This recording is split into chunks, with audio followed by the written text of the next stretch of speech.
Number 10. Bowling. Where would we be as a species if we didn't spend the entirety of the 1990s in bowling alleys and arcades? In later years, they seem to have fallen out of style, and for the life of me, I can't figure out why. Where else for $20 a person can you spend time in a large building with the heat on, and the youngest people besides you and your friends is a league of retiree bowlers saying questionable things in the lane beside you? A blue carpet with planets and rocket ships has the same amount of character as the musky clown shoes you wear as you approach the snack stand.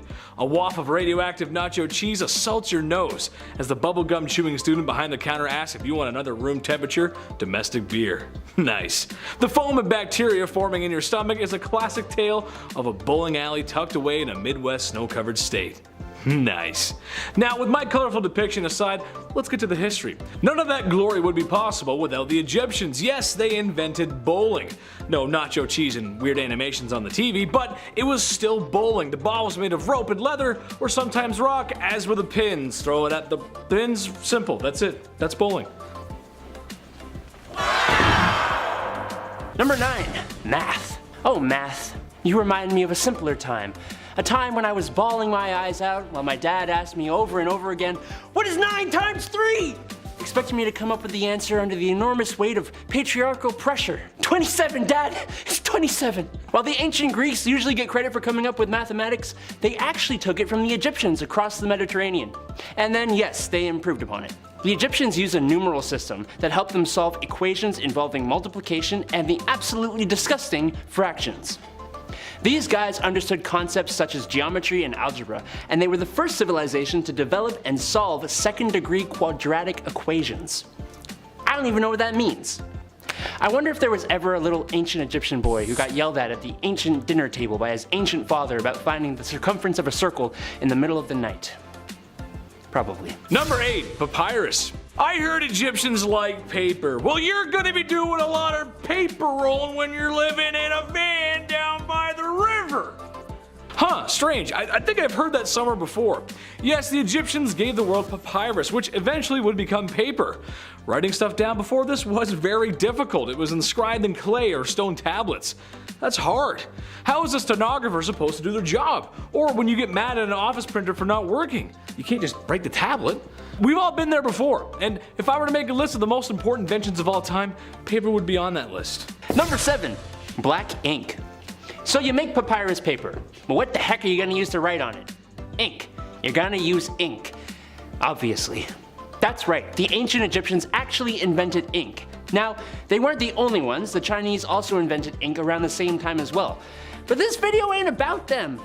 The ink used by the Egyptians was made from soot and ash from burning wood or oil mixed with water. Some of their inks even contained lead that would help ancient Egyptians bind the ink to the paper. But they didn't just use black. They had red inks made from iron-based compounds, as well as blue, green, white, and yellow. It was a colorful place, and they were likely a colorful people. Number 6. The haircut. A little off the top, Ramses. Honestly, it's time for me to get a haircut too. Is there any mommy out there willing to cut a blue-eyed boy's hair? I wish. I could go for some home cooking too. Anyway, I digress. Yes, the Egyptians very well may have invented the haircut, or at least regular grooming practices. Having long hair just wasn't in their culture, and honestly, in the hot sun and sands of Egypt, can you blame them? I don't think so. When I was younger, I used to have my head shaved. I thought it looked good. It kinda did, but the main reason I did it was because it kept me cool. It was functional. It may surprise you that yes, we got hot summers in Canada. So I can understand why the Egyptians did that. That being said, they did manage to keep some of their facial hair because beards are like makeup for men. We just look better with them. We look good. It's a good look. Number 5. The plow. Back in the day when we started to move away from the hunter-gatherer lifestyle to more of a work the land and make a new farm lifestyle, Omari would go out into the field with his hoe and cultivate his land by hand. As you can imagine, this takes a hell of a long time, but we're a problem-solving species. That's why we got to where we are now. And to the plow and the evolution of agriculture. So basically, you take your 2 favorite oxen and you connect them together, and you connect them to a beam of wood that shoots out behind to the plow handle and to the blade of the plow that would go into the ground and be dragged behind by the ox, breaking up the ground. All the farmer has to do is sow the seed. This simple invention changed everything, and it's still used in places where machinery is just unaffordable. Number 4. The calendar. no one would blame you if in the last 2 years you forgot what day it was. I know after spending a lot of time inside, I forgot what day it was, but every day is a Saturday when you eat spicy chicken wings in your tighty whities. Well, the Egyptians may have had one of the first calendars, and a gosh darn good one too. Their calendar had 12 months and over 300 days. The trouble is, after a while, it kind of got a little inaccurate. They did their best to fix it. I mean, clearly, if you look at the calendar, clearly it's the 5th of, well, I think that looks like 3 men walking in sand. And next month we have a special festival happening. It looks like it'll be a sunny day on the 12th of man with ball on his hat. Hieroglyphs are hard, man. I don't know. Number 3, clocks. Alright, so I'm not going to sit here and tell you the Egyptians invented the modern clock. No. But they did have to tell time, and as any dad or survival guru will tell you, the most reliable way to tell what time of the day it is would be that massive floating ball of plasma in the sky, the sun. Assuming it isn't a super cloudy day or anything. The obelisks we see in Egypt were not just fancy deco pieces. They were actually sun clocks, used to see how the sun would cast shadows throughout different times of the day. They even used it to figure out which days were longer and shorter. There was an even more interesting clock though, a water clock. It was basically a stone vessel with a tiny little hole at the bottom which allowed water to drip at a constant rate. The water marks spaced out at different levels would tell you how many hours had passed. This one's good because it worked at night and on cloudy days as well. Number 2, mummification. Welcome back to the land of the living, my friend. You've been gone for quite some time. Oh. Yes, the process of mummification, probably the #1 thing ancient Egypt is known for, maybe besides the pyramids. While not the only civilization of the past to practice this, they kinda ran the show here. Basically, the pharaoh's corpse has to stay fresh so their soul can make it into the afterlife. The heart stays, but everything else is like a furniture after a bad divorce. It must go. The brain was stirred up like a family reunion square dance and drained like last night's punch bowl. But wait, horror fans, there's more. Lungs, liver, bladder, intestines, stomach, kidney, and basically anything you can scoop out with your favorite ice cream scoop is going. But don't toss them out though. Some of these organs were preserved in jars. Makes nice decorations beside the piles of gold found in the tombs. Yes, my liver jars. Oh, yes. Number 1, cosmetic makeup. The ancient Egyptians created makeup as far back as 4000 BC. That's a long time ago. And that's how long we've been obsessed with our looks. Yikes. Their makeup actually served more of a purpose than just looking good though. The eye makeup they used specifically was believed to cure eye diseases, which wasn't true, and would protect them from the evil eye, which, I don't know, could have been true. Kind of like the ink, they would use soot, but they would combine it with a lead mineral called galena to create a black substance they called coal. That's K-H-O-L, not C-O-A-L. They had multiple colors actually. They would make green makeup by combining malachite with galena. Now, if you saw our bizarre beauty products and history video, you probably know that lead, even lead minerals like galena, aren't really great for you. But hey, anything in the name of looking good. Number 10, punishment first. Innocent until proven guilty in a court of law, right? That's how it goes. How do you know I drank the milk? There's no milk on my face, how do you know? There'd probably be milk on my face. Not so much in ancient Egypt. While there is some evidence of jails existing, it is clear that they much preferred an immediate and swift justice. By that, I mean flogging, mutilation, removing limbs, that sort of thing. A lot of these punishments were overseen by a vizier. In today's terms, it's sort of like a governor or official who had the power to oversee things like punishment through. Or at least held the most power besides the pharaoh, which, hey, that's a lot of power. While it may be an effective system for keeping prisons empty, no one should lose fingers for sliding a couple double bubbles in their pocket. That's just my opinion. Number 9, prisoners. While the promise of losing a limb, the second you're caught taking a cookie from the cookie jar, boy I've been there, is a great deterrent, prison can also work sometimes.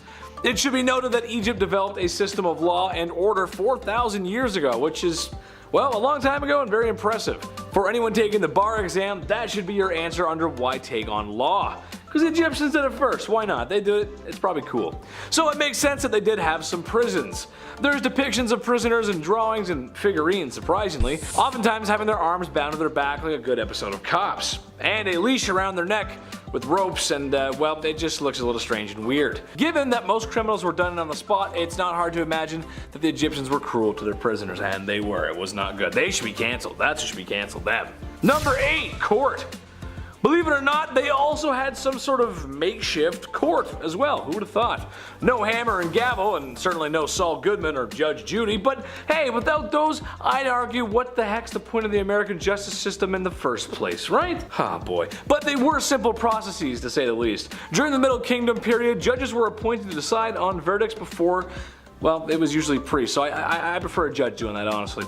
Except in this court, no one is legally represented by anyone. Yeah, that's right. There's no lawyers, but there was a jury and there were witnesses. Unfortunately, they were often beaten until, well, they said the truth, or the desired truth. Number 7, police. Bad boys, bad boys. What are you gonna do? Yes, that's right. Ancient Egypt may have had the first police force in history. Who would have thought? I actually didn't know that. I mean, sure, the vizier is great and all, but he can't possibly go around arresting everyone. He'd be at it all day. You can't do that. So it's only natural that you hire a bunch of dudes to do it for you. Can't get them all, but you can get some of them. While they did provide some limited support to communities and crime in towns, most of their arrests were made against those who were a little too greedy and thought grave robbing, well, the many sacred tombs around would make for an easy payday. It didn't. Number 6, bloodhounds and baboons. That's a weird title. This one is so weird, but okay, here we go. We've all seen the movies where there's a crook, a perp, or someone who's trying to outrun the law.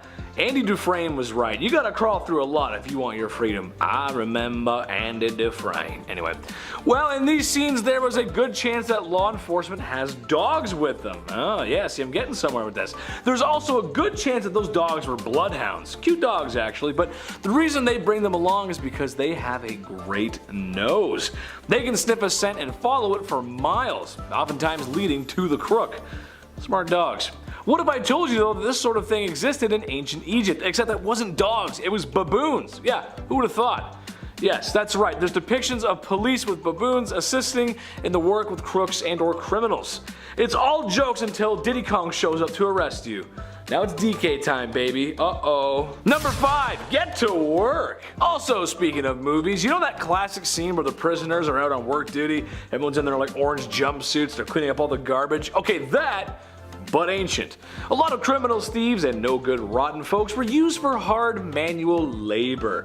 Pretty classic. And you guessed it, building the pyramids.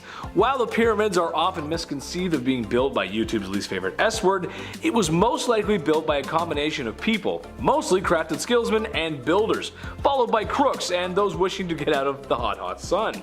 The job was dangerous, hot, like I said, and oftentimes heavy lifting, too much for me.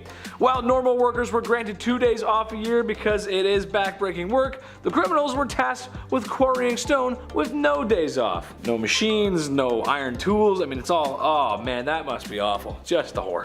Just the worst. Number 4, tarnished reputation. This one actually makes a lot of sense, really. Depending on how heinous the crime is, you wouldn't want this for stealing some bubblegum. So if you found yourself in hot trouble or the principal's office, which I was never in for being a bad boy, I was good every single time, I promise. No one believes me still, but I was. The vizier or government would keep track of who's been sneaking into tombs like Laura Croft. Hence, they could use this information to tarnish your reputation.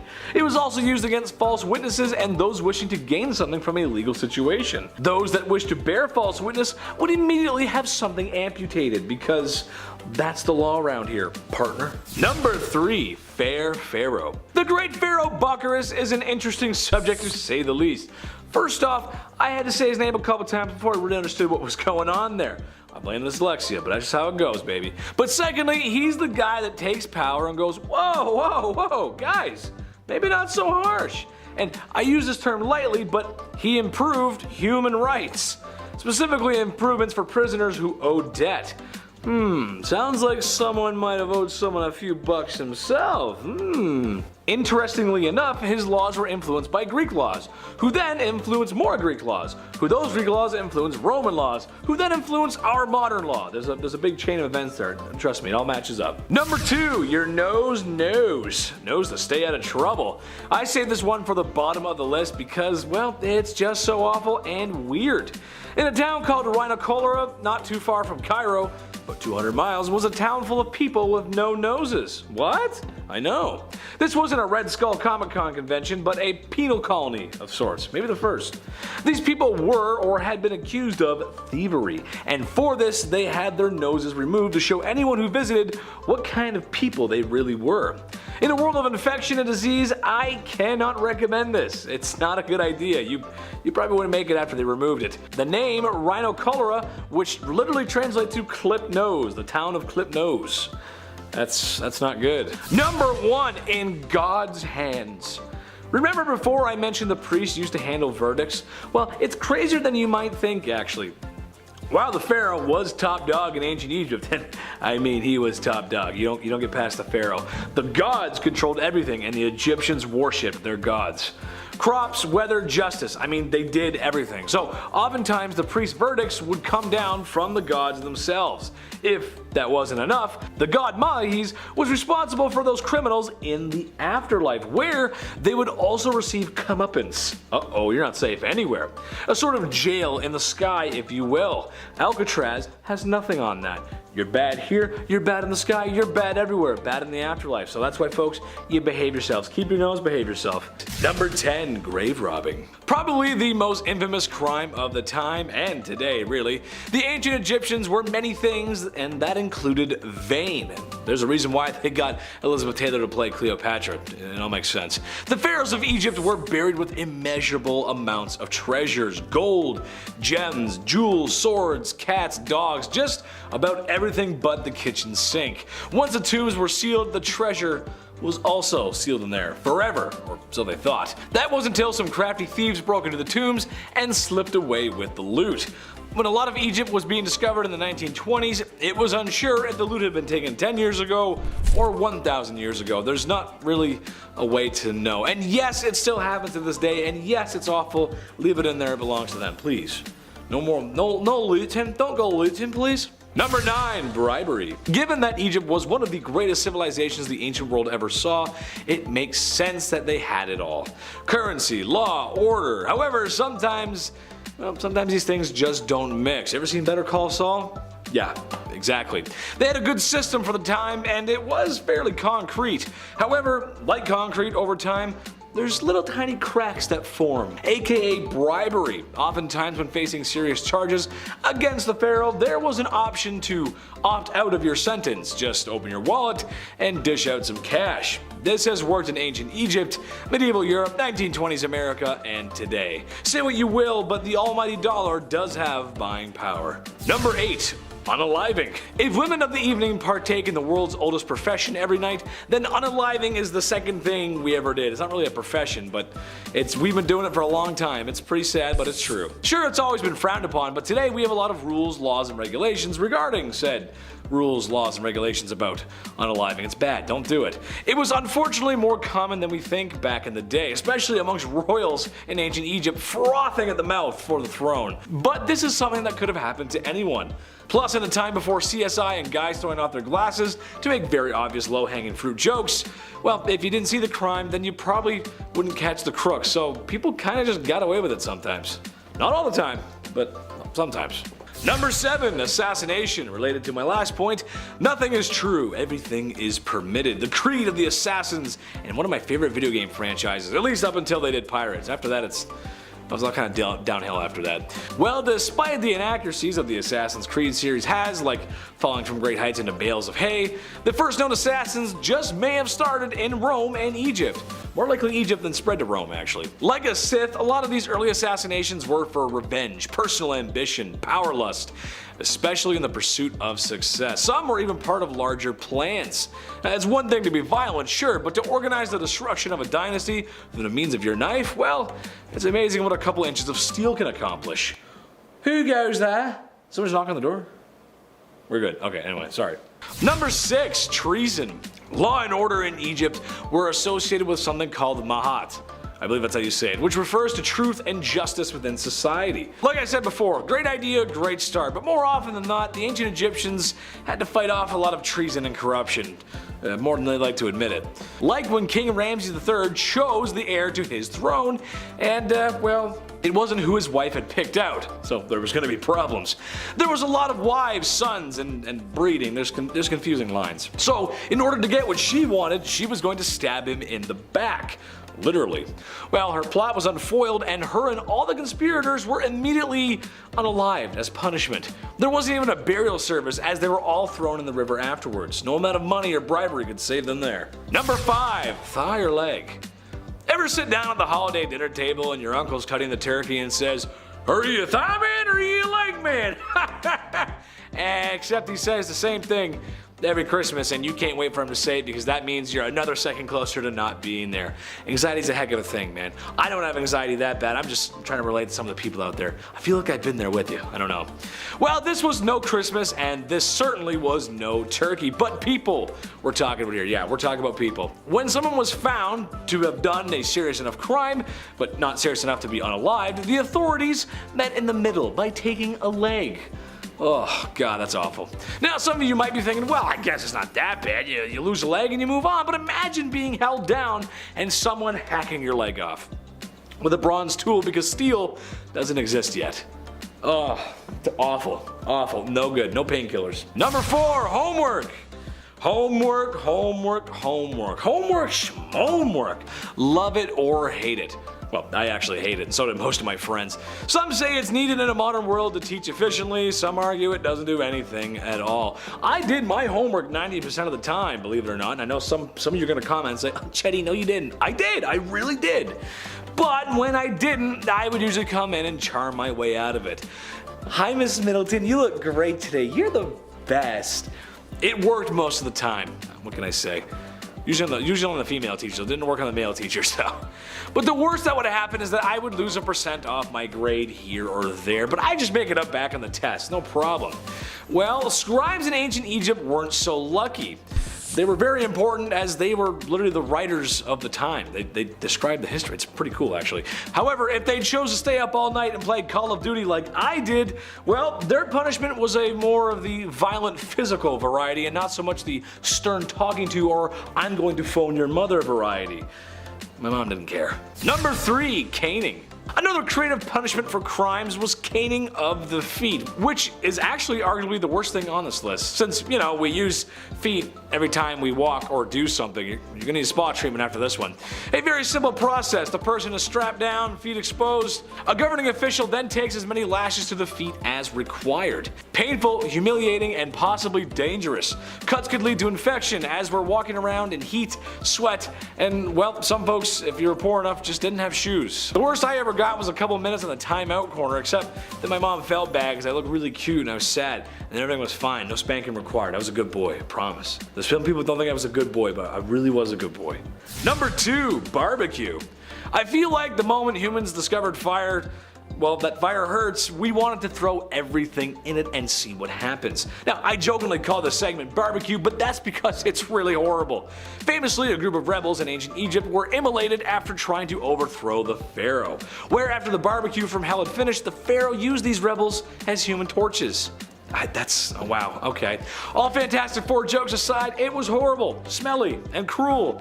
Don't ever do this, please. Number 1, adultery. Surprisingly, one of the most punishable crimes in ancient Egypt was being unfaithful, partly related to the lifestyle of Mahat and being truthful and just. It really makes sense. Just be a good boy. It makes a lot of sense, but some people don't follow that. The whole thing is bizarre because, well, no one really followed it. Especially the royals. I mean, they had kids with their sisters and brothers and cousins and others and all, it's messy. However, some folks did find themselves caught in this law, and when they did, they could succumb to anything on this list.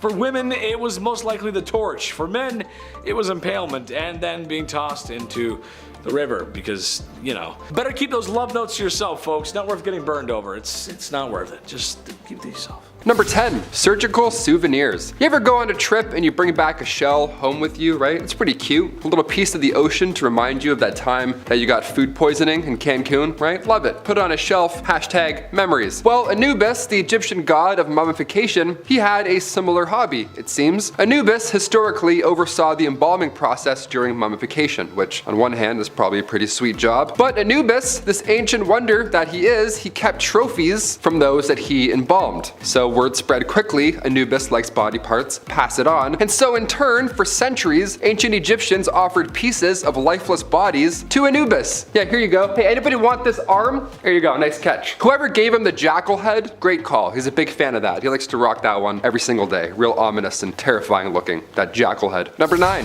The Devourer. I love the name, right off the hop, the Devourer, right? Straight to the point. Nobody celebrated the end of days like ancient Egyptians. They celebrated death, for death was not the end. Egyptians would often engage in rituals for those who had passed, of course explaining mummification, but ideally after this point historically, your soul would then make its way to the afterlife and search for the Hall of Truth. Ancient souls have to pass a final test, but if you fail, if your soul fails, well buddy, I got some bad news for you. Or rather, the Devourer over there has some bad news for you. Yeah, the Devourer of Amenti, aka Amit. I mean, visually, she is terrifying. Amit has a crocodile's head, a hippo's body, and lion paws to keep you sweating and at bay. Number 8, the final exam. So say you want to avoid meeting the Devourer of Amenti. Okay, what's the game plan here? What's this final exam that you have to pass? Is it high jump? If it's high jump, I might be okay. Maybe. Depends, on a good day. This final test placed the heart of the recently deceased on a scale. Being a Libra, I actually love this. Your heart was weighed against a white feather, which represented balance. Now, if there was unbalance, Amit would then eat your entire existence. So, yeah, you best behave.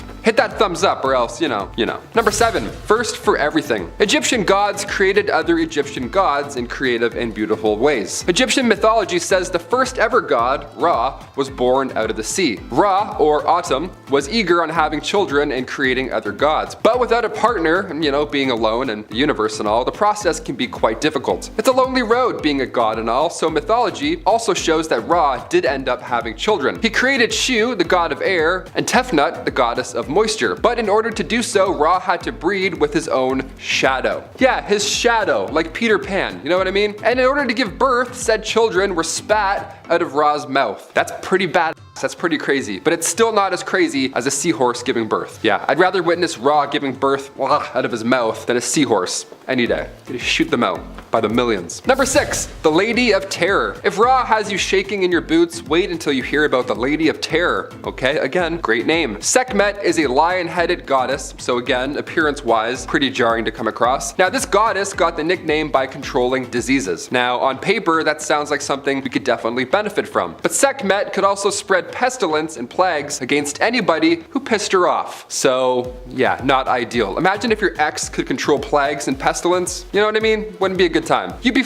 Sekhmet's name is derived from the Egyptian word for power, which is just what you want in your local physician. Nice. Number 5, scarab worship. Ancient Egyptians worshipped scarabs, aka dung beetles, the ones that roll a poop. Yeah, you know them. When we think of animals in relation to ancient Egyptians, we always go to cats first. But really, it was dung beetles that Egyptians couldn't keep their hands off. They were also known as scarabs back in the day, but Egyptians would observe these scarabs rolling around these balls of dung, and they would roll them along the ground until suddenly each beetle disappeared into their hole. Now, ancient Egyptians compared these patterns to that of the sun, which of course leaves at the end of our day, spoiler alert, and the god Khepri was depicted as a man with a massive scarab as a head, and he was also responsible for rolling the sun across the sky every day, and then of course he'd put it back into his little hole. Number 4, sweat perfume. This next one here reminds me of Gwyneth Paltrow's Goop. You ever hear of that? Google that after you're done here, what a ride that is. Here we go. Ra, the Egyptian sun god, he was born from a giant body of water when life first began. I mentioned this earlier in our list. You remember the whole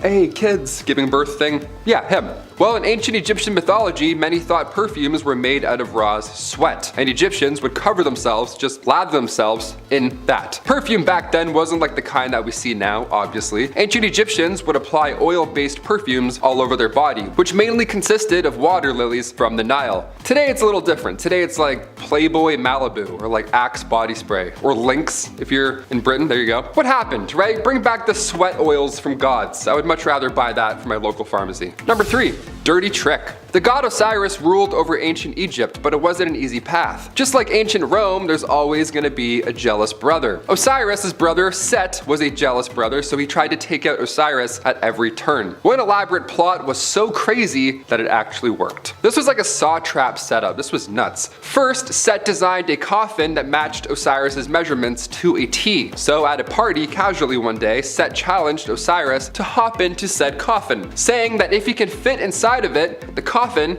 is then his. You know, like a gift. Like a gift coffin. I always wanted one of those for the holidays. So for some reason, Osiris accepted the challenge, he jumped in, and as soon as Osiris got into the coffin, Set locked him inside, threw the coffin in the Nile River. Yeah, and in turn, Set then took over control of Egypt. So if any of your coworkers want to show you a coffin in the break room, you should respectfully decline that offer. Number 2, Heart Eater. Like I mentioned earlier with the goddess of plagues, ancient Egyptians saw their gods as helpful healers, but at the same time, you know, balance, they would be quite dangerous. Khonsu, for example, the god of the moon, is famously known as the god of healing. Now, if you watched Moon Knight on Disney Plus, this should ring a bell. Khonsu also had a reputation for eating human hearts. I mean, ironically, it's the perfect scenario. It's quite balanced, right? Amit would be happy with this one. He heals, but he also eats hearts. So it's like, which H are we gonna get, right? The healing heart or the hungry heart?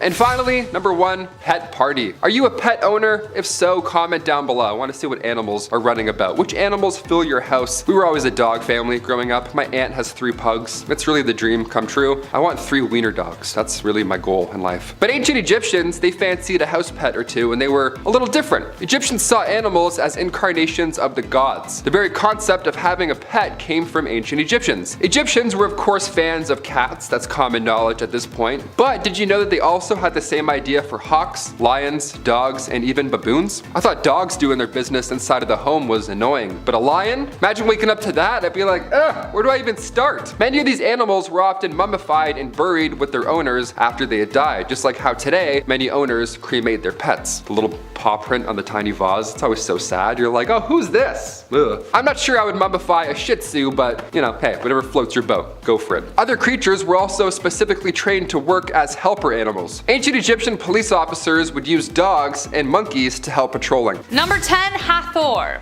The goddess Hathor was originally created by her dad, Ra, as a destroyer of men. She was supposed to punish all those who were disobedient to him. But then Ra was like, nah, I don't really like that idea. He just kind of changed his mind and decided to make her the exact opposite. Instead, the goddess of love. But she kind of loved killing men, and like even he couldn't stop her. So one night he gave her what was supposed to be a mug of ale, but actually made it like a special kind of blood, and she got so drunk off of it that she got too tired out to kill anymore and therefore became the goddess of love. Drunk in love, am I right? Her cult was centered in Dendera, where she was also seen as the goddess of fertility and childbirth. When the Greeks occupied Egypt, they compared her with the goddess Aphrodite. But unlike the voluptuous woman Aphrodite was depicted as, Hathor came in 3 forms, and I bet you can't guess which. She was depicted as either a woman with a cow's ears, wearing the headdress of a cow, or just a cow. Moo. Number 9, the beginning of the world. What an inventive way to imagine the beginning of things. I mean, the Big Bang is still pretty crazy too, but hey, here we go. Freaking love how much magic is in these stories. Like, I'm in, because that's all there was at the beginning of the universe according to the ancient Egyptians. Just swirling darkness, chaos, and magic. Heka, the god of magic, was the only thing that existed, waiting for the opportune moment to begin. Then a hill showed up called Ben Ben, and out of which the god Atum erupted from. He was lonely, so he mated with his own shadow to give birth to 2 children, Shu and Tefnut. Shu gave life, Tefnut gave order. They left their father to build the world, but they were gone so long he took out his eye and sent it to search for them. In the meantime, he just kinda sat there contemplating eternity all alone. He was really sad. This guy sounds like Zeus mixed with Eeyore. Anyways, his kids came back and he was so happy he wept tears of joy, and out of which were born men and women. They also brought his eye back, so that was nice.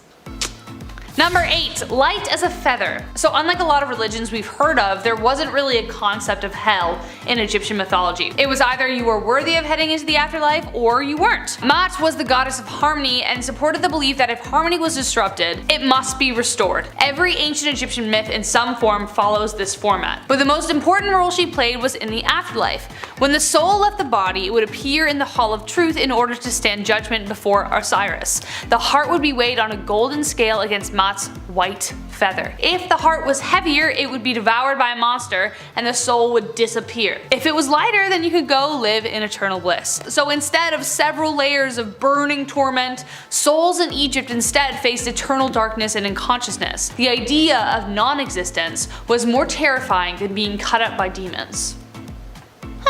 Number 7. Osiris and Isis. Okay, so we aren't strangers to deities being a fan of incest. It was kind of like how they multiplied, and ancient Greeks were okay with it, kind of, but they kind of weren't. Anyways, the Egyptian gods were no exception.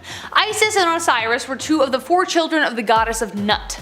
Isis and Osiris were married and actually really in love. They dug each other. When Osiris rose to the throne as the eldest sibling, his brother Set was pretty jealous. So he took the life of his own brother, cut him into little pieces, and scattered them all over Egypt. He really wanted to make sure the guy was dead. But then Isis wasn't someone you wanted to mess with. She had great magical powers capable of restoring life. She collected all of the pieces of her brother/husband and breathed life back into him. Osiris returned to life and they made all the love and then soon conceived a child named Horus. However, Osiris couldn't return to the land of the living, so he had to stay and rule over the underworld. So his son Horus was left to get revenge, and we'll get to that later. Number 6. Anubis. Now, I think in Western films that depict ancient Egypt, like The Mummy Returns, the god Anubis is often associated with the underworld. You know, that creepy half-man, half-jackal creature who appears to walk out of your nightmares? Like, he's so creepy. Well, he did used to run the underworld until Osiris took over, but he was actually the god of mummification and the afterlife. So, not wrong, but not the whole story. Anubis was the son of Nephthys and Set. Well, kind of. Nephthys actually never conceived the child with Set. She kind of had the hots for Osiris. So she disguised herself as Isis and made love to him that way, and then Anubis came to life. That may have been one of the reasons Seth attacked Osiris in the first place, as his suspicions rose. But it was actually Anubis who helped Isis piece together Osiris, creating the first mummy. Fun fact, during the Greek rule of Egypt, Anubis and Hermes were seen kind of as the same, the people who ferried the dead to the underworld. Oh, sorry, and a point. Anubis was actually the one who weighed people's hearts, so he used the feather, the thing, you know what to do. He was responsible for doing that. Number 5, Horus and Set. Speaking of Horus, earlier, remember how I said Horus had to take over defending his father? Well, here is where this story begins. When Horus grew up to be a man, he pulled a Hamlet. He was like, "You killed my father, prepare to die." Thus a series of battles ensued, and one of the gods didn't play fair. Set kept cheating at everything and continued to come out as victor. Not surprising since he didn't earn his way on the throne, he killed for it, kind of like a certain Claudius. Eventually Isis stepped out to help her son/nephew overcome her brother. She set a trap for Set, but after some pitiless begging for his own life, she let him go. Horus was pissed, so angry some of the other gods got upset that he was so angry. They agreed to compete in a final boat race, and Horus was like crushing it. He was doing really well, he was about to win, but then of course Set cheated by turning into a hippopotamus and attacked the boat, therefore claiming victory once again. Osiris finally showed up and declared that no man should take the throne through murder. So Horus took the throne. Why Osiris didn't just settle the whole deal from the beginning is confusing in itself, but hey, it kinda reminded me of the eagles that showed at the end of Lord of the Rings that could have saved like 3 movies, you know? Kinda like that. Anyways, let's move on. Number 4, Ra and his boat. Ra is one of the most revered gods in Egyptian mythology, especially since he was the god of the sun. He was depicted as a man with the head of a falcon. That kind of makes sense. He was once the greatest of all gods, but had to take a step back after he got too old and tired, and especially considering his task, I can see why. His job was to drive away darkness and sail across the skies, delivering light wherever he went. But at night, he would dive into the underworld and have to cross 12 gates. 12 hours, an hour per gate. After paying his respect to Osiris every night, a giant snake named Apophis tried to attack and swallow the boat. Every night! Poor guy, no wonder he got worn out. Every day it got harder to defend, and even one night, Apophis succeeded, but could only hold the sunlight for so long. She threw it up, which explained solar eclipses. After Set was cast out after the whole nephew battle, he ended up serving Ra in his boat and kept the snake at bay, but there's something confusing coming later that I think you'll agree is very confusing, so here we go. Coming up next we have Bast, number 3. Have you ever had a cat look you up and down and kind of like expect something? Like worship? You know? Are you a cat person? Dog person? Let me know in the comments. Well, that's because cats were a big deal in Egyptian mythology. They even had their own goddess. Bastet was a cat goddess depicted as a woman with a cat's head. Cats had a meaningful role in ancient Egypt as they protected their food from rats and snakes. They were even seen as family members, and to harm one was punishable by death. Legend says that sometimes cats would enter burning buildings to save their families. If they died, the goddess would bring them back to life, hence the idea of cats having 9 lives. There it is. Now here's where things get confusing. You know that story I told about Ra? Well, apparently Bastet was in the boat with him as well. During the day she would ride with him, and at night she would turn into a cat and then defend the boat from Apophis the snake. But I thought that was Set. So many conflicting things. I saw like a couple different stories who said each thing was different, so who knows. Number 2, Geb and Nut. Yet another sibling partnership, we have Geb and Nut.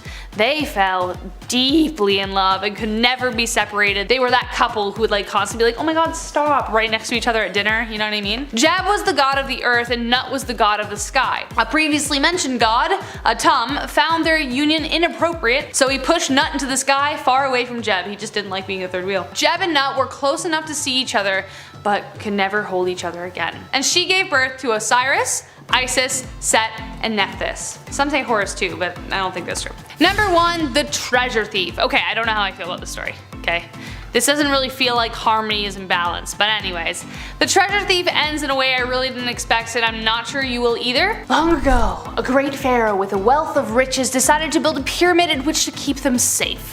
One of the builders was wise to his plan and decided to find a way to claim them for himself. He built a stone vault with a hidden entrance covered by a slab so he could get to the riches. But unfortunately, he fell ill before he could return, so he told his sons of his plan. The sons headed to the pyramid in the dead of night, following their father's order. But, unbeknownst to them, the pharaoh had laid booby traps and one brother was caught in one. Not wanting to be found or interrogated, revealing his other brother, he told his brother to chop his head off.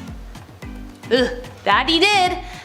Loyalty? I don't know. The pharaoh, upon finding the body, hung it up in the town square in the hopes of like weeding out whoever it belonged to. But the other brother, being so clever, got the guards drunk and stole back his brother's body in the dead of night. The pharaoh was like, I'm not even mad, I'm just impressed. He gave the thief a pardon, summoned him to the square, and gave his daughter to marry him. Yeah dude, you tried to steal my jewels? Don't worry about it. Have my daughter, because you're so talented at your job. Great work. Number 10, overshadowed and the beard. Hatshepsut for a long while was content to play the supporting role among Egypt's royals, but when she decided she wasn't anymore, things took a turn. She was the daughter of Thutmose I and wife/sister to her half-brother Thutmose II. I know, don't worry, I'll address it later in the video, stay tuned. When he died in 1479 BC and left their son as heir, she took on the role as regent to Thutmose III, but she basically just acted as the rightful ruler. As the young king came of age finally, she declared herself pharaoh. The strangest part was that she chose to portray herself in pictures as a man with a male body and a false beard. She said that the god Amun was her father and insisted that he commanded her to take charge of Egypt. Who's gonna argue with a god, right? But no one could quite explain the issue with the beard. Nevertheless, during her reign, it was a time of peace and prosperity for Egypt. Number 9, Sesostris. Sesostris was one of the greatest military commanders in Egyptian history, who was celebrated for the extent of his conquests. He stretched the kingdom further than anyone before him, but he was not without his quirks. According to accounts by Herodotus, Sesostris left pillars on every battlefield.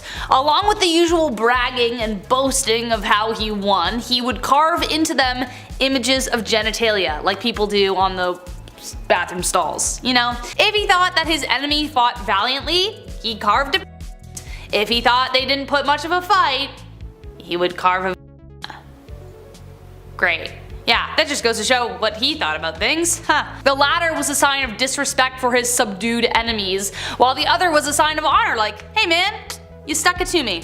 Apparently, some even stood the test of time, lasting over 1500 years and seen firsthand by Herodotus himself. For those of you who don't know, for reference, Herodotus is considered as the father of historians, one of the very first to take up the task. Number 8. Ceremonial seating. The whole idea behind the pharaohs was that they were direct descendants from the gods themselves. Therefore, they too had deific powers and had the capability of restoring life to the land. The Nile River had significant importance to the people of Egypt. It provided fertile soil and water irrigation. It was pretty awesome. In order to ensure its abundance would continue, pharaohs would organize a festival where they would ceremoniously fill it with their seed. Yeah. Some historians believe that this was in honor of the creation story of how life came to be, and therefore it was kind of like a fertility festival. Crowds would gather at the Nile and await the arrival of their pharaoh. They would then disrobe and give their pleasure into the river to ensure its bounty. Some historians say it was just the pharaoh who did this, while others say that the men joined in after. Evidence still remains pretty slim as to whether this really did happen, so take this one with a grain of salt, but that's not to say that there isn't any evidence at all that it did happen, so there. Number 7. Deliver me naked. Cleopatra is known as one of the most beautiful women in history, but this could be due to how she used her feminine wiles to get what she wanted. Her beauty and cunning became renowned as a result. While other queens, like the one I mentioned before, concealed their beauty, Cleopatra was all about showing it off, cause girl, if you got it, flaunt it. In order to help secure the political ally and power connected to Caesar, Cleopatra knew how to make an entrance and knew how to win over a guy. It's pretty easy. He was around 52 when they met, and the Egyptian queen was just like 20 and in her prime, so she looked great. She smuggled herself into Alexandria, where Caesar was staying, had her servant tie her up in a bed sack, naked, and carried indoors to Caesar, and she was like, have at her, buddy. In other words, she wrapped her naked body in a carpet, made Caesar's jaw drop to the floor, and secured one of the most beneficial unions on the spot. Honestly, not really messed up. Kind of badass. Honestly, just do your thing. Work it, girl. I dream of having that confidence with my clothes on. You know what I mean? Go girl, you got this. You get that empire. Number 6. Cats and the Battle. Ancient Egypt would have welcomed the film adaptation of Cats, unlike the rest of the world, with open arms, and probably would have built a shrine to it. Giant human cats eating human cockroaches would be revered. Bottom line, cats in ancient Egypt were worshipped and treated like family. It was considered a crime punishable by death to harm one due to the belief in the goddess Bastet. One pharaoh even risked losing a battle because of cats themselves. The Battle of Pelusium of 525 BCE between Pharaoh Psamtik III and the Persian king Cambyses II resulted in the first Persian conquest of Egypt, all because of cats. Cambyses took advantage of the cat-loving side of Egypt and used hostages of cats and animals as leverage. So they were just kind of like, well, we can't fight if the cats are let loose. What are we gonna do? We can't kill the cats, and that's how they lost that battle. Number 5. Honey-coated. Who here hates bugs bothering them in the summer? Unless they're a bumblebee, because we love bumblebees here, right guys? But me too. No one likes the buzzing of bloodsuckers nipping at your skin while you're chilling out on the beach or barbecue. Well, guess what? Egyptian pharaohs hated it too, except they didn't have bug spray. So what did they do? Well, you know the phrase, you can catch more flies with honey than vinegar? Well, they took that literally. Conveniently, they had servants around them at all times, so to help with the bug problem, they covered them with honey so as to distract the bees and the bugs. So as the pharaohs lounged on the sand or wherever they were, their dutiful servants took on the job of taking on the bug bites. King Pepi, for instance, had a dedicated slave in his entourage who endured it every day, poor guy. It was so effective that he had one designated in each room. Poor guys. Number 4. Assassins. This wasn't necessarily something that he did, but something that happened to him that was pretty messed up. As you can guess from the title, it involved assassins. Ramses III had a lot on his plate during his reign. There were this group of seafarers trying to destroy everyone, the tomb builders did their first labor strike over wage delays, I get you, the economy was deteriorating, weather was devastating food production, things were corrupt as hell, and on top of all this, his secondary wife Ta hated his guts. She, along with a dozen members of his harem, the head of the treasury, a military captain, a butler, the butler did it, and the chief royal chamberlain, hatched an assassination plot. In 2012, researchers used a high-powered CT scanner on Ramses' mummy and saw a massive throat gash covered by an amulet said to have healing powers. The researchers summarized that an assassin cut through Ramses' esophagus and trachea, killing him practically instantly because he probably would have just bled out that fast. Some other research suggests that this happened before the other assassination plot unraveled, but either way, not a good way to go. Number 3. Till death do us part. Remember that thing I mentioned at the beginning? Well, if you were a servant to a pharaoh in ancient Egypt, you were hoping that your dude lived a long time because once they bite the dust, so did you. Now keep in mind, ancient Egyptians believed strongly in the afterlife, so when you died you didn't just disappear, you literally just traveled to another world. That's the whole idea behind religion anyway. The discovery team organized by NYU, Yale, and the University of Pennsylvania discovered macabre evidence of this tradition. While excavating the mortuary ritual site of Pharaoh Aha, they found 6 graves not far from his tomb. They were skeletons of court officials, servants, artisans who appear to have been sacrificed to serve the pharaoh in the afterlife. Aha's successor, Djir, had more than 200, which are also presumed to be sacrificial burials as well. Number 2. Marrying your siblings. Again, remember the thing I mentioned before and now I'm actually getting to it? I promised, and here we are. Not so long ago, it was normal to court your very own cousin, but today that would be considered a very large taboo. I'm not gonna lie, it gives me the skippies, okay? I don't like imagining even marrying any of my cousins, that's weird to me. But the ancient Egyptians took things even farther, or should I say brought it closer, by marrying their very own siblings. Hey, that's one way to guarantee that the line will stay in the family. But knowing what we know about the genetic pool being too close and the complications that can arise, there's things that can go wrong. But nevertheless, it happened. DNA testing from King Tut's corpse revealed that he was a product of a union between 2 siblings. Pharaohs believed that they were descended from the gods.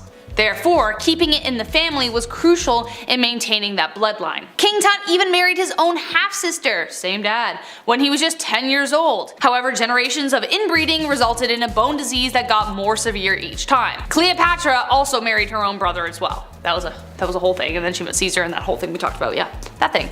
Let's move on. Number 1. Akhenaten. One of the most polarizing figures in Egyptian history, Akhenaten tried to get rid of religion and as a result they got rid of him. Akhenaten earned the title Heretic King, and a recent discovery has revealed that his deeds might have been a lot darker. Akhenaten came to power in the 1350s and reigned for around 17 years. He is known for creating a new religion surrounding Aten, who was generally represented as a sun disk. Sometime around his 4th year, he started sending out agents to erase names and images of certain gods from existing texts and monuments.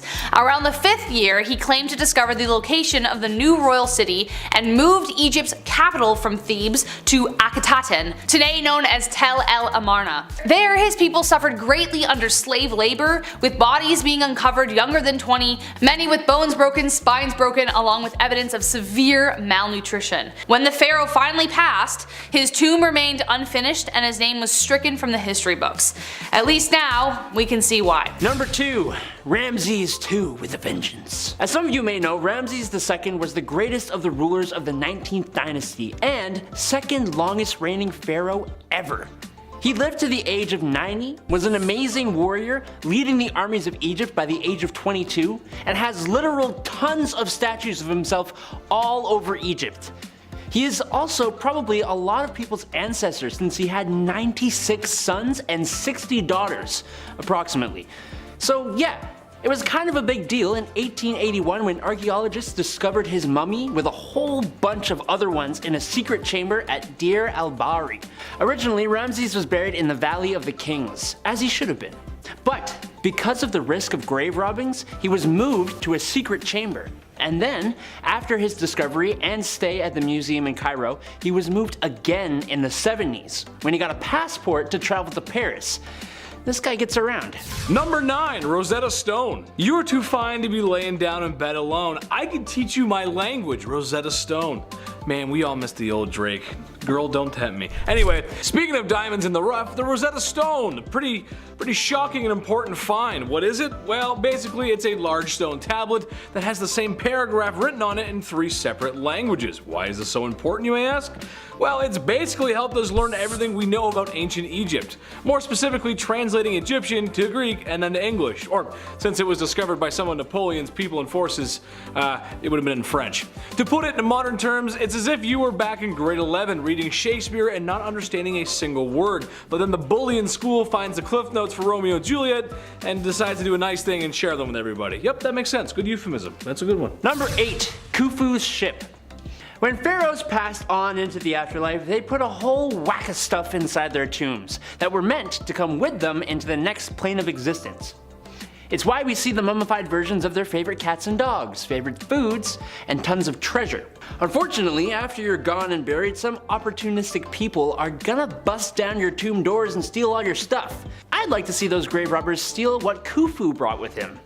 In 1954, archaeologists found out that, among other things, Khufu had a 140-foot boat with his name on it, buried in pieces at the base of the Great Pyramid where he was entombed. It was almost perfectly intact, and after digging it out of the ground, they put it on display at the Solar Boat Museum, right next to where it was buried. Hopefully, that's close enough for Khufu to still use it in the afterlife. Number 7. Mummy Workshop.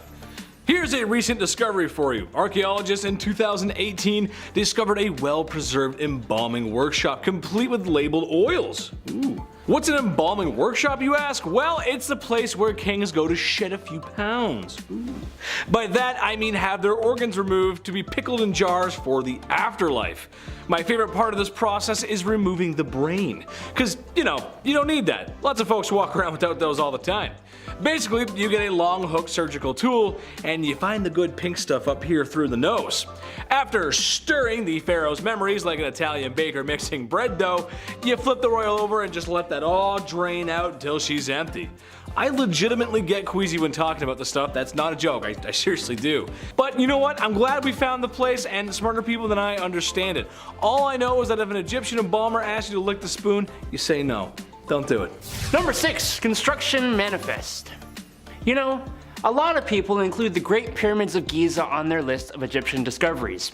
But like, how could you miss them? You know? What stumped people about the pyramids is how they were built. So for our next discovery, how about the discovery of a port in 2013 that had a piece of papyri? Isn't that so much more exciting than a massive 138-meter tall building? The piece of papyri actually was a sort of manifesto for those massive buildings. It basically said the limestone used in the Great Pyramid was shipped from a quarry at Tura to Giza along the Nile River. It also said that it took 4 days, and it talked a little bit about how long Khufu was in charge of Egypt and the guy who was in charge of building the pyramids. See, it's very exciting. Number 5. Can't take it with you. In life, you live and then you pass on. If you believe in the home sense signs your mom hangs up in her kitchen, then there's going to be a lot of living, laughing, and loving with that. Ancient Egyptians believed in taking things with them to the afterlife. Yeah, pretty much everything was coming with them. Gold, treasure, organs, except the brain, and pretty much just anything you would need for that kind of adventure. Well, animals were no different. Oftentimes when discovering tombs of kings in the main chamber, or sometimes in their own, were statues of cats and dogs, and naturally, mummified kitties and doggies. Now, I love my pets just as much as the next guy, but a discovery in 2019 revealed a tomb with statues, mummies, and even some preserved crocodiles. Ooh, weird. That's a weird pet. Number 4. Tomb KV5.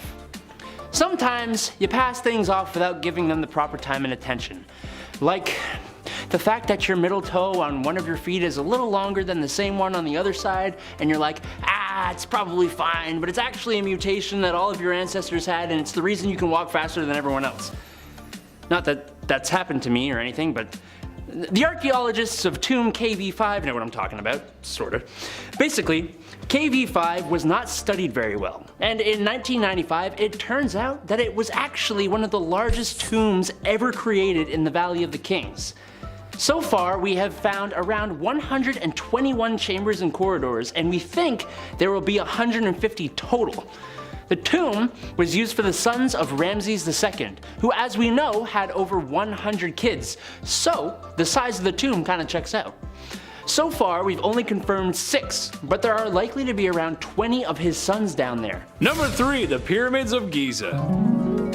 A lot of people include the Great Pyramids of Giza on their list of Egyptian discoveries, but like, how could you miss them? Okay, obviously people can see these bad boys from miles away. It would be kind of hard to lose something like that, as Adam said. But then again, as a man, I take pride in losing my car keys every time I need to use them. But more specifically, it was the discovery of the inner chambers of the pyramids that really kicked off archaeology. The verdict? Well, these pyramids not only hold riches of historical knowledge, but the engineering involved is out of this world, which, you know, is kind of how some people think they were constructed today. The complexity in craftsmanship still has people scratching their heads. As for me, I believe that with enough careful planning and engineering, mixed in with a whole heap of forced labor, you can just get about anything done. There's still much to be learned about these giants in the desert. Ooh. Number 2, Aten. Even today, we are still making huge discoveries in Egypt. I mean, maybe not specifically today, April 27th, or whenever you watch this, but in this day and age. In 2020, we discovered a 3,000-year-old city buried in the sand, and it's probably the biggest discovery since our #1 spot. The city named Aten, or the Rise of Aten, is the largest city of its kind that we have found and gives us a really good look at life during Egypt's most profitable era. That would be the rule of Amenhotep III. Amenhotep IV is his son, who would drastically change the country's direction. Following his father's death, the fourth changed his name to Akhenaten, abandoned the old Egyptian gods besides the sun god Aten, and moved the royal seat from Thebes to the new city of Akhenaten, which is known as Amarna. He was a weird one, but this city wasn't weird. It was impressive, with an administration area as well as residential districts, production area where mud bricks, amulets, and other goods for buildings and temples were made, along with a bakery. Yeah, I love my croissants covered in sand too. Number 1, King Tut, the man, the myth, the legend. Besides the pyramids, the sand, and the hot sun, nothing is more famous out of Egypt than King Tut. Well, why is this? Is he not just another royal bro who's just big chilling in his tomb? Yeah, sort of, but his tomb is very unique actually. Unfortunately for Egyptians and archaeologists alike, a lot of the tombs have been cleaned out by grave robbers and crooks, some of which are just long gone. The stuff could have been heisted at any point really, we're just not sure. King Tut's tomb, however, was pretty well untouched, and because of this, we got the chance to learn about a king who really didn't do too much. I think his sarcophagus stands out the most, the gold and the blue. It's beautiful, I love it, it's good aesthetic. Number 10, mummies. This should come as no surprise to anyone, but yeah, mummies. Well, not the first and not the last civilization to mummify their friends and family, ceasing to exist, they are probably most known for it. Well, that and maybe the pyramids. The pyramids are pretty cool, I guess. The process of mummifying or preserving the body was thought to be important for the soul during the afterlife. If the vessel or your body was not intact, then your soul could get lost. Therefore, if you want the pharaoh to live forever in the afterlife, then you must pickle and preserve the mighty king. I don't want my soul getting lost. Number 9, 40-year-old's worst nightmare. Despite my best efforts and anti-aging cream, there will come a time when I will be old. Personally, I'm not worried about putting some mileage on. That's life. However, something I am concerned about is the effects of aging. Have you ever just noticed that you ain't as limber as you used to be? You get tired easily, and if you have more than 3 beers, you have to lay down for 3 days. However, something that happens to a lot of men reaching their 40s is a little trouble in the bedroom. This was an issue in ancient Egypt, except sadly, there wasn't a messed up process to fix impotence. I know, right? That's crazy. You thought I was gonna say something weird like wrap a snake around it or something. But no. When in modern times the cute waitress at the golf clubhouse just doesn't get your blood pumping anymore, you could reach for a small blue pill that everybody knows. Egyptians did not possess such luxuries and instead prayed for the Pishadil to work. Dear Desert Jeebus, please make my wiener work again. Thank you. Number 8, ahead of their time. Ancient Egyptians just may have been ahead of their time and didn't know it. The Egyptians had tons of different herbs, plants, and methods for treating all kinds of ailments. Their alchemy skill was maxed out. I never did that. However, one method they came up with may have been helping more than they thought. A porridge mixture that was boiled down that contained tetracycline, which, just in case you didn't know, is known as an antibiotic. This would have been very helpful for the time, as a scrape on the knee could be the difference between living and, well, not living.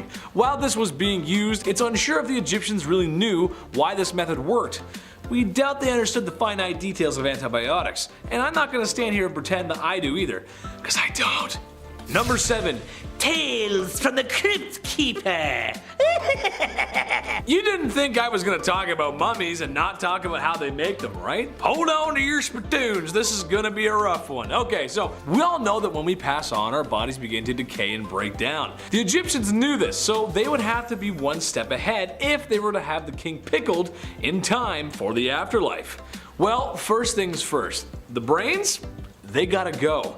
They would remove the brain with a large spike and sort of mash it up there and well, then they drain the contents from the nose, which that is just disgusting. Stomach, colon, and lungs, well, those won't be needed in the afterlife either, so they gotta go too. But the heart stays though. That's where the soul is. The king was then dried out with mounds of alkaline salt in the world's best beef jerky impression. Afterwards, oils were rubbed into the skin and eventually a resin was applied to aid in the linen wrap sticking to the body, making for that distinct Tupperware brand airtight seal. The pickled king was wrapped numerous more times just to be safe, and then, if he was OG enough, placed into a sarcophagus, and if you're really cool, you'll get your own room full of gold and treasures, and your pet Whiskers, which is a cat, and be mummified because, well, you need him in the afterlife too. That is one heck of an undertaking process. And to be fair, it kinda worked, because there have been a few mummies recovered from Egypt, and they're in amazing condition, considering the age, of course. Number 6, a little off the top. Okay, without the comment section oversharing here, some people have had circumcisions and some haven't. It's a part of life, okay? That's how it goes. Debatable to some, but it happens. This was a common practice in ancient Egypt, claimed to be for hygiene reasons. However, there's something a little bit different about their process. See, today it happens when you're a baby. A strange man comes in the room, and he cuts what he has to cut. L'chaim, it's done. There it is. That's it. It's over. Egyptians waited a little longer, however, closer to the age of 12 or 13. Can you imagine just chilling in the field one day, and then some strange dude grabs you and slaps you down on the table and makes a withdrawal from you to meat and veg? I talked to the chief today, and he just said that's not it. Don't do that. Number 5, bloodletting. The practice of bloodletting was common all over the world, but it may have gotten its start in ancient Egypt. It's a quite simple procedure, really. Black bile out of whack? Lose some blood. Can't stop coughing and sneezing? Drain some blood. Been possessed by demons and now they curse and haunt you as they run up and down your bloodstream? Drain some blood. The question is, however, was this really helping? The short answer, no.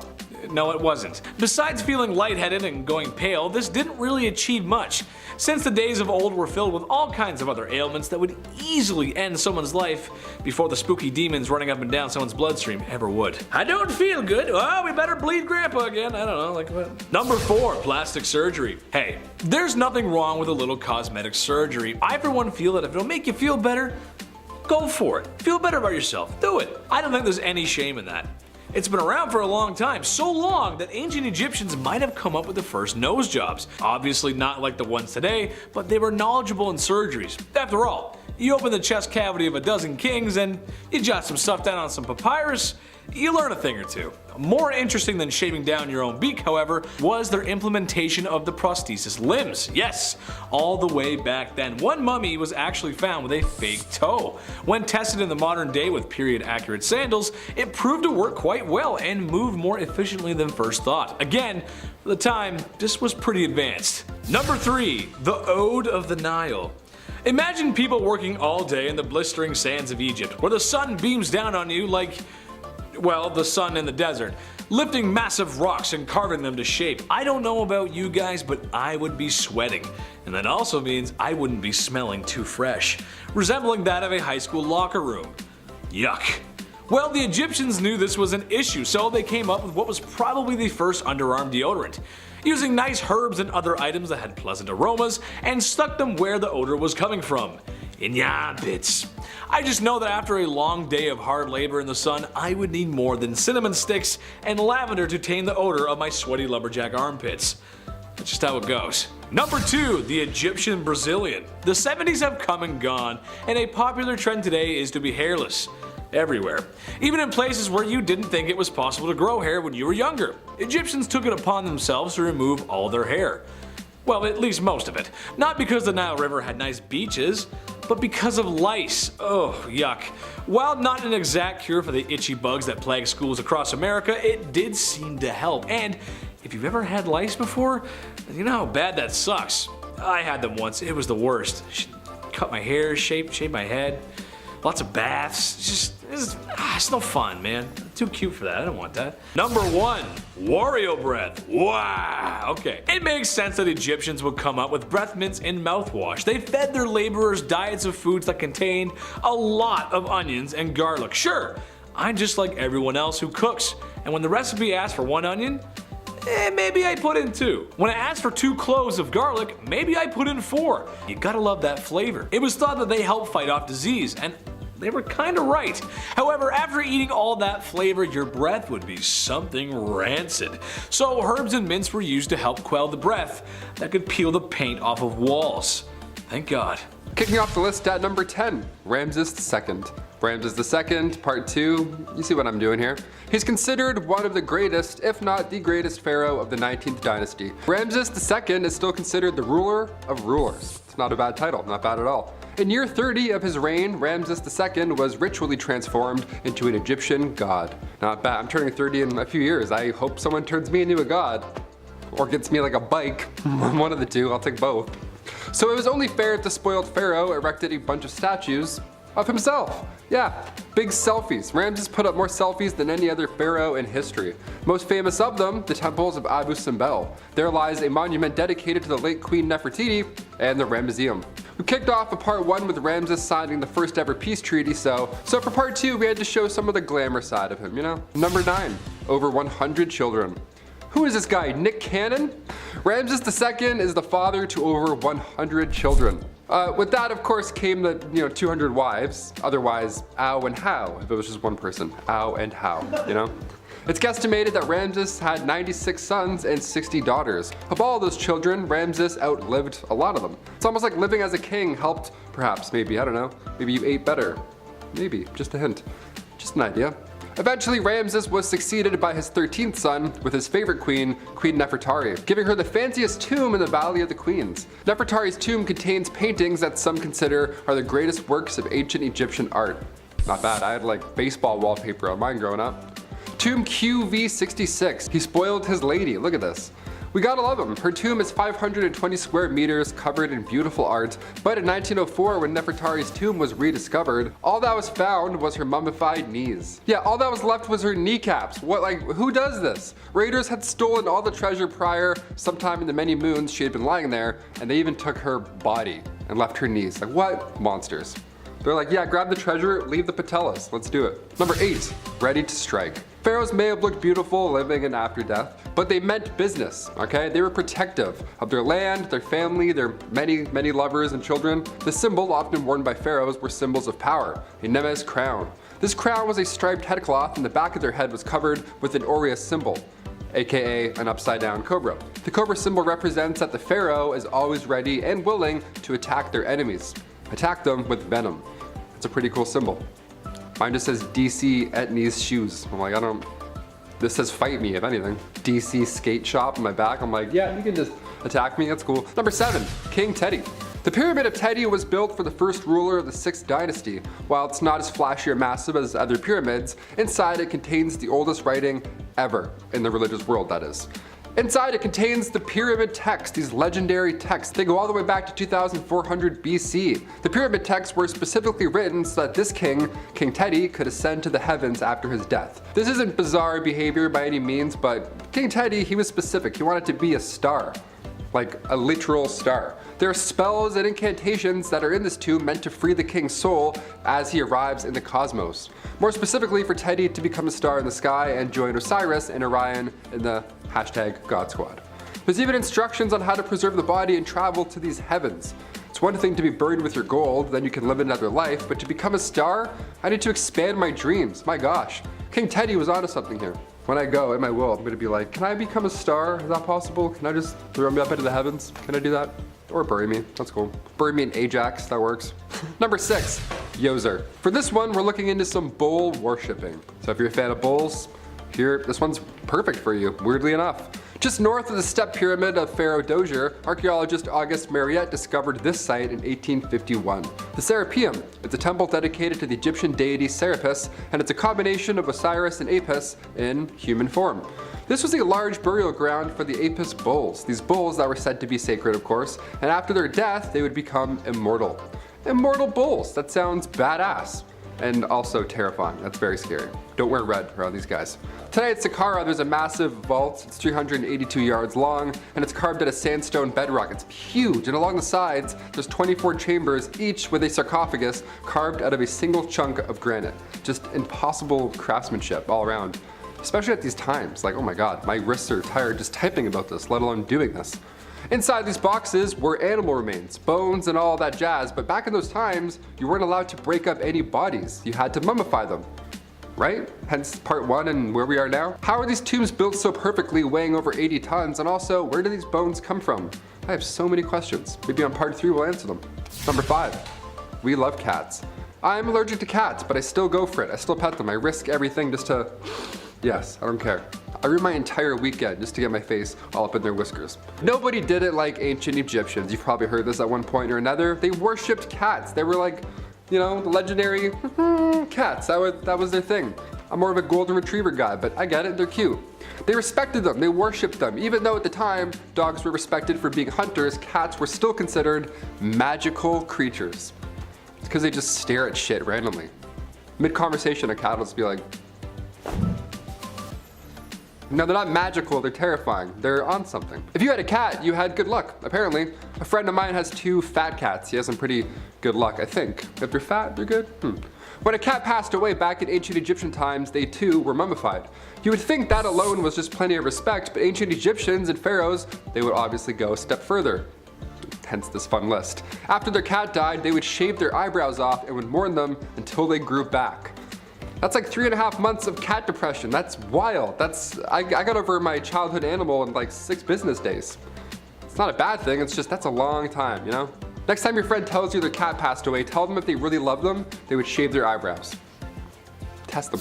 Number 4, ancient Photoshop. When we look back at ancient artwork, we see these kings and queens, well, all the pharaohs were considered kings, but it was equal at the time. And they all look athletic. They all look like these warriors, right? They look to be in great shape. When in reality, a lot of these pharaohs were probably pretty overweight or unhealthy. I mean, think about it. If you slam wine and bread all day, plus a little dab of honey every 8 minutes, you're gonna gain some weight. Yeah, that's how it goes. Many of these ancient pharaohs did have diabetes, and Queen Hatshepsut, who was alive during the 15th century BC, her sarcophagus shows her as slim and strong and all that jazz, but almost all historians agree that she was out of shape and quite unhealthy.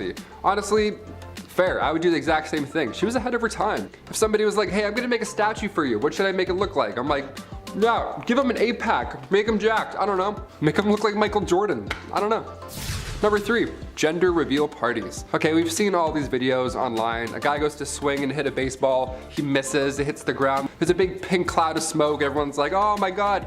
Gender reveal parties, right? They're pretty popular. Turns out they're popular back in ancient Egyptian days, but nobody did it like them. Also, nobody started any wildfires back then when any ancient Egyptians did it, so that's nice. We should go take a note from them. Back in the day, Egyptians had a pretty interesting method for predicting the gender of a newborn. You would have to use wheat and barley seeds. You would have to pee on them, and then however it grew, that would determine the sex. I would feel bad. First of all, I'd be like, hi, we're curious, don't mind us. I'm just gonna pee on your crop, sir. Let us know how it grows. We're aiming towards a boy this time. We have 96 girls, so we're gonna try a couple of boys. Yeah, depending on how the crops grew, they could accurately predict the sex of the child, and it worked a lot of the time. It's pretty wild. We went from watering crops to burning them down just to find out a gender. Hashtag it's a boy. Number 2, more tattoos. More tattoos for number 2. We love it. You guys saw what I did. Ancient Egyptians worshipped animals. We talked about that, the whole cat stuff and the whole hippo situation in part 1, that was violent. But what about baboons? Did they get any love? Baboons, I say it weird, baboons, baboons. They were pretty important pieces to this ancient Egyptian puzzle. Some mummies were found with tattoos of baboons on their bodies. One of the most strange things pharaohs did back in ancient Egyptian days was train baboons to make arrests. Yep, stop resisting, you're going to jail. Me and 7 baboons, let's carry them into the car, bam. Imagine stealing food for your family just to like try and get by, and 4 baboons pop out, start doing parkour, and then arrest you in front of everyone. That'd be so embarrassing and also alarming. They trained baboons to pick fruit, make beer, and even entertain. Yeah, these baboons were the life of the party, apparently. Their dance moves alone would be reason enough to get a tattoo on one of my arms, honestly.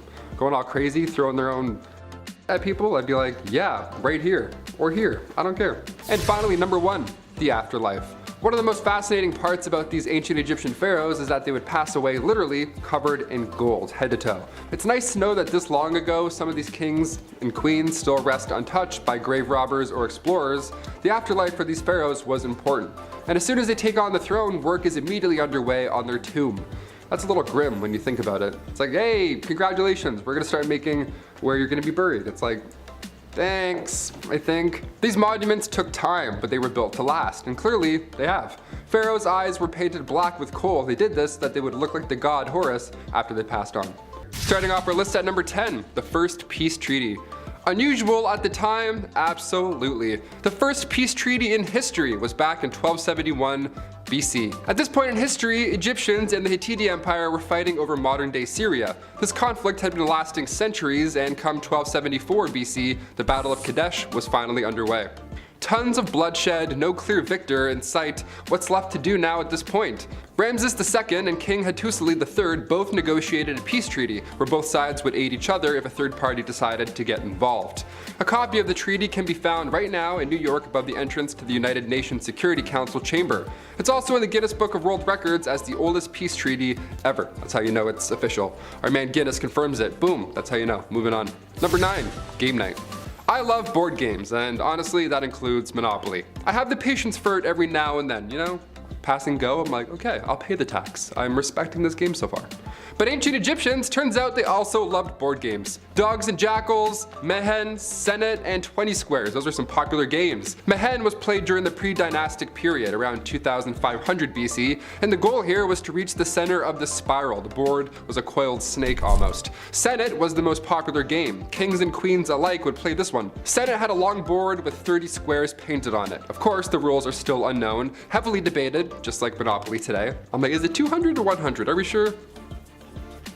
But now we have some ideas how Egyptians played Senet. There were 3 rows of 10 squares, the last 5 were always decorated. Now it's assumed this game was themed on the afterlife. Plus King Tut was buried with one of these boards, so that's definitely something to do with it. And there's also some paintings of Queen Nefertiti playing Senet, so you know it was addictive.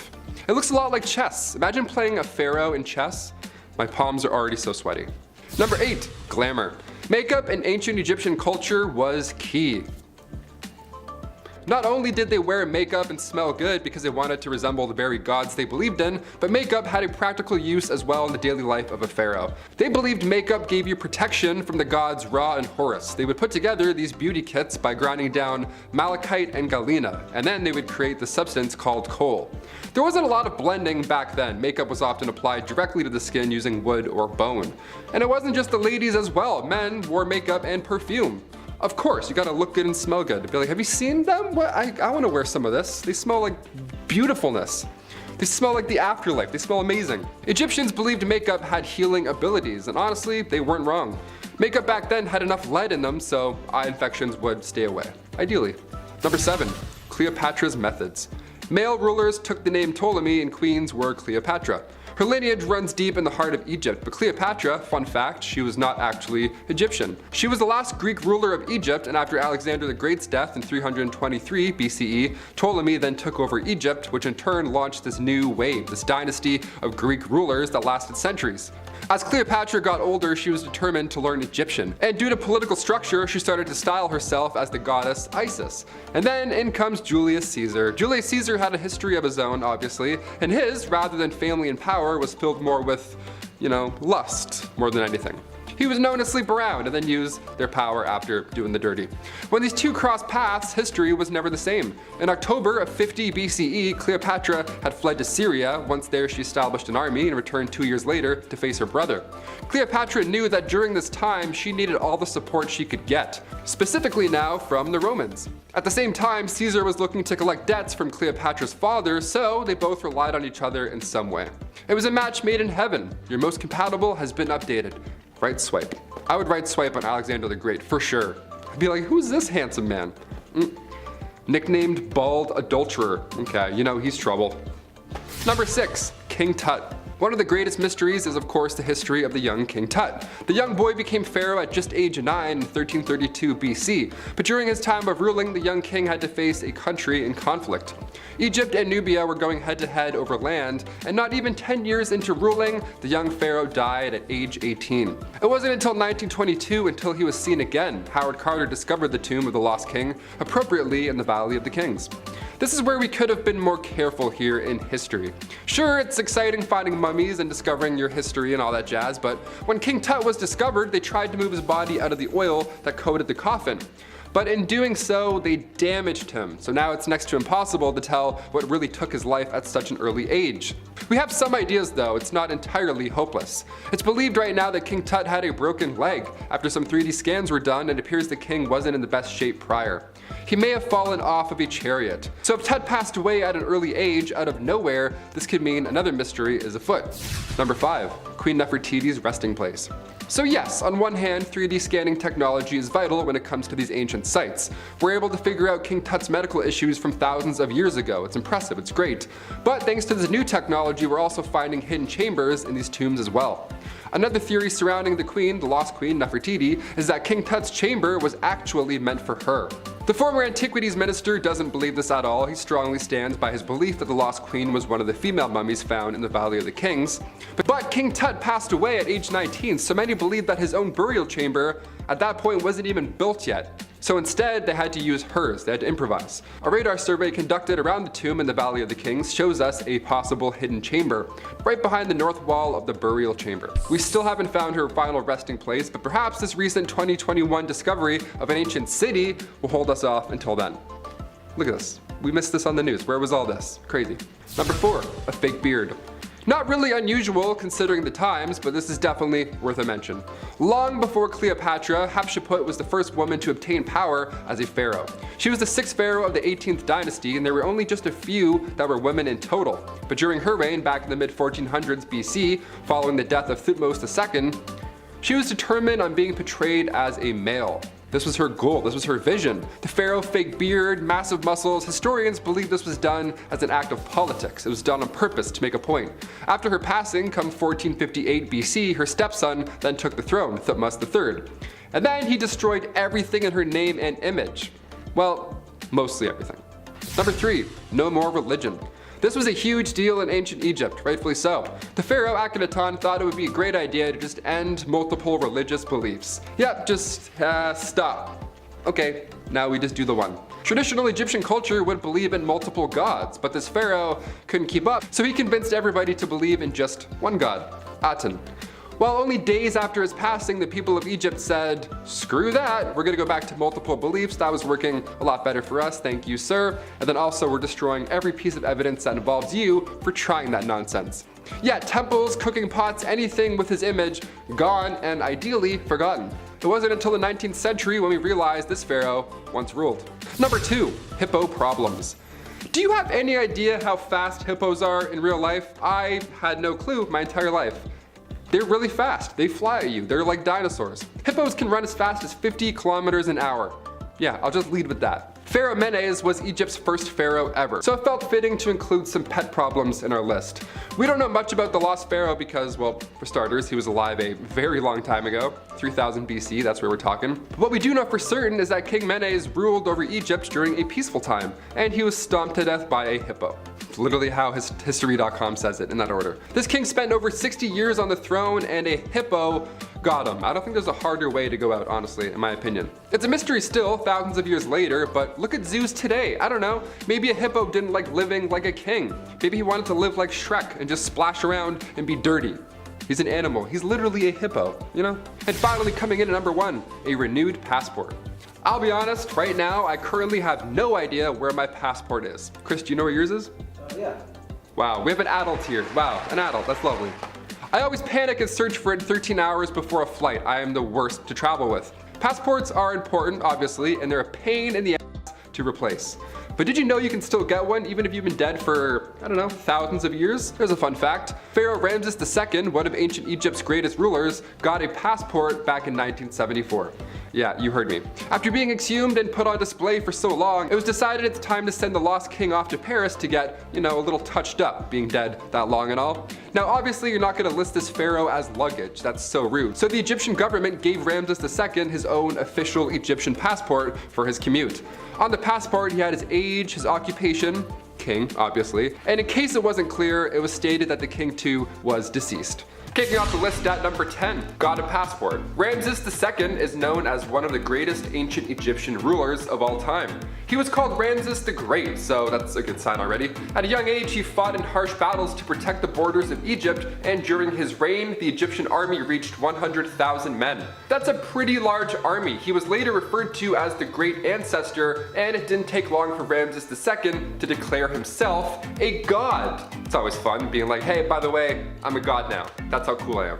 30 years into his ruling, Ramses was ritually turned into an Egyptian god. It was a formal thing. Though it wasn't until 3,000 years later until Ramses would truly soar through the skies. He was buried in his treasure after 96 years of living, and in 1974 he finally started to show signs of aging. Not too bad. He went from being on display to being sent to Paris to get a glow up, to preserve the king's body even longer. Instead of being listed as luggage on the way to Paris, the pharaoh was given an official Egyptian passport for the commute. The government gave a mummy a passport. This is like the first 5 minutes of a horror film. Under occupation, it even said king. And there was even a small disclaimer noting that he was in fact still dead. You can never be too sure, Number 9. Baboon tattoos. Ancient Egyptians worshipped animals. This is common knowledge now at this point. We've heard about their love towards cats, which I'll explain later on, but what about baboons? Yeah, they were pretty important pieces to this ancient puzzle as well. Some mummies were found with tattoos of baboons on their bodies. Now, one of the most strange things that pharaohs did back in ancient Egyptian days was train baboons to make arrests. Imagine stealing a pair for your family and then 4 baboons start doing parkour chasing you down. That's so alarming. I would just throw it and be like, please stop. You're so scary and strong. They trained baboons to pick fruit, they trained them to make beer, and they also trained them to entertain. Yeah, these baboons were the life of the party. Their dance moves alone would be reason enough to tattoo one on my arm. So you know what? I get it. Get a Harambe tattoo. I'm like, I see it. I see the similarities. Number 8, worship dung beetles. So worshipping a baboon that dances and makes holiday ales, yeah, I can see how one would worship such a creature. That makes sense. But pharaohs also worship dung beetles, and their reasoning may surprise you. Dung beetles, also known as scarabs, are the only species in the entire world that follows the Milky Way naturally. Animals are born with natural instincts. Sea turtles race to the sea. These guys follow the cosmos. It's pretty wild. It's one thing to follow the sun naturally because it gives off warmth. Sunflowers will literally turn their head to find the sun, which is super creepy, but it's beautiful. These insects would follow the line of the Milky Way and then roll their poop towards it. They'd be like, hello Milky Way, and they just... Hieroglyphs of these beetles are seen all over. Like near the sacred lake at the Temple of Karnak, for example, there's a massive scarab monument. And today, if you walk around it 9 times, you get good luck. And don't worry, you don't have to roll any droppings at the same time. Don't get dizzy, that's all, it's the only rule. The scarab is there to represent the god Khepri, which ancient Egyptians believed was the sun. I grew up thinking the sun was a baby, but that's because I watched Teletubbies, so, depends. Number 7, surprise each other. Cleopatra and Julius Caesar were a pretty beneficial couple, to say the least. Cleopatra would use Caesar's armies, which in turn would allow her to rule Egypt, while Caesar was eyeing down Cleopatra's extreme wealth. They were the perfect pair. She was able to financially support Caesar enough for him to return to power back in Rome, but how did such a perfect pair meet in the first place? Did Cleopatra swipe right? No. Well, a then 52-year-old Julius Caesar visited the much younger Cleopatra, so she then sent a surprise gift to his chambers. She got her crew to roll her up in a carpet or bed sheets, it's not really confirmed, something along those lines, and then delivered her to his door completely nude. He unraveled a naked Cleopatra and he's like, okay, hello. That's pretty impressive. Cleopatra was down for fun surprises. While we don't recommend this as an approach ever, it's one worth mentioning on our list. Number 6, gender reveal parties. We've all seen those videos. A guy goes to hit a baseball, he misses it, the baseball breaks and there's pink dust all around his feet and he starts crying. It's wonderful. Gender reveal parties were quite popular, you know, until they started lighting wildfires. But back in the day, Egyptians had a pretty interesting method for predicting the gender of a newborn. Instead of peeing on a pregnancy test, you would have to use wheat and barley seeds instead. Depending on how those barley crops grew, they could accurately predict the sex of the child. They were right 85% of the time, which is quite impressive back in the day. We went from watering crops to burning them. Hashtag it's a boy. Number 5. Space knife. Only a few years after King Tut's tomb was discovered in the Valley of the Kings, archaeologist Howard Carter found 2 daggers that were buried with the king. Now, like I mentioned earlier, it's not uncommon to be buried with your treasure or belongings. It's why ancient Egyptians would build these tombs in a certain way, so grave robbers can't just sneak in after you pass away and then take all of your goodies. So 2 daggers were found with King Tut, one made of iron and the other with gold. Now, with iron being more rare than gold during the Bronze Age, this was quite a big deal. With recent advancements in technology, we're able to use a technique called portable X-ray fluorescent spectrometry, and according to the journal Meteorites and Planetary Science, the blade is actually made of iron, nickel, and cobalt, suggesting that its material is that of extraterrestrial origin. A blade fell from the sky and now a king has it. That's pretty insane. Also, aliens? Just saying. Number 4, KV 55. Also located in the Valley of the Kings in Egypt, Tomb 55, otherwise known as KV 55, was found by Edward Arton back in 1907. It was discovered right next to King Tut's tomb, and the reason that we call this tomb by a number rather than a name is because we really don't know for sure who's inside. Even the walls of the tombs inside, they aren't covered with beautiful hieroglyphs to tip us off on their history or their ruling, it's just bare. The only hint as to who is buried remains on the walls. It's one hieroglyph that remains, and it was discovered also in 1907, and it translates simply to, "The evil one shall not live again." That's very scary. That's definitely scarier than Greg was here. I don't know. Even massive stones were built and set up in order to prevent anything from getting out, whereas usually with ancient tombs it's the opposite, so that's pretty scary. The description for those inside the tomb has also been destroyed, so we have really no idea who's in KV 55. Or what? Number 3, ancient Photoshop. When we look back at ancient artwork, we see these kings and queens and they look athletic. They look to be in great shape, when in reality, these pharaohs were probably quite obese. I mean, think about it. If you slam wine and bread all day and you have baboons dancing around, plus a little dab of honey every, 8 minutes, yeah, you're gonna gain some weight. Many of these ancient pharaohs had diabetes, and Queen Hatshepsut, who was alive during the 15th century BC, her sarcophagus shows her as slim and strong, but historians all agree that she was out of shape and extremely unhealthy. Honestly, I would do the exact same if I was there back then. She was ahead of her time. If somebody made a statue for me, I'd be like, yeah, give it an 8-pack, make him extremely jacked and 7'2". Can we do that? Sure, no one's gonna ask questions. I'm Dwayne "The Rock" Johnston, just write it down, please. Number 2, worshipped cats. I am allergic to cats, but I still love them. I still pet them. I ruin my entire night just to get my face right there next to their cute little furry face. But ancient Egyptians, like I said earlier, really loved cats. They respected them, they worshipped them. Even though at the time dogs were respected for being hunters, cats were still considered magical creatures. So if there's ever a cat versus dog argument going on your end of the screen, cats win. I'm allergic and I'm still saying cats win. That's huge. If you had a cat, it means you had good luck. When cats passed away, they too were mummified back in the day. You would think that alone was plenty of respect, but ancient Egyptians and pharaohs went a step further. After their cat died, they would shave their eyebrows off and then mourn until they grew back. That's like 3.5 months of cat depression. That's wild. Next time your friend tells you that their cat passed away, tell them that if they really love them, they'll shave their eyebrows off and then see what they say. Also, you don't have to make your friends shave their eyebrows. Let's leave this one in the past. That's fun. Just be sad with eyebrows. Be like, Number 1, fight a hippo. Egypt's first pharaoh, Menes, although we know next to nothing about his history, there is something there that has historians scratching their heads to this day. At his early time, the pharaoh was setting out to unite all of Egypt under his rule.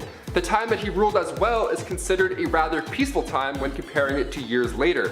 We know that he was well respected, and we also know that after his 63 years of peaceful ruling, he was stomped to death by a hippo. That's horrible. It's a horrible way to go out. He was an elderly ruler at that time. He was surrounded by guards, and somehow a hippo got all the way to his chambers. A hippo, and then ended the pharaoh's life. Some suggest that the reason there's nothing written about this pharaoh's tragic, horrible demise is because it's possible that the hippo was his pet. This is why you don't try and tame a beast as a pet. Perhaps this was an early similar situation as the Siegfried and Roy tiger attack. Just stick to smaller magical cats. They're much safer. They won't stomp you to death. Oh my god, it's horrible.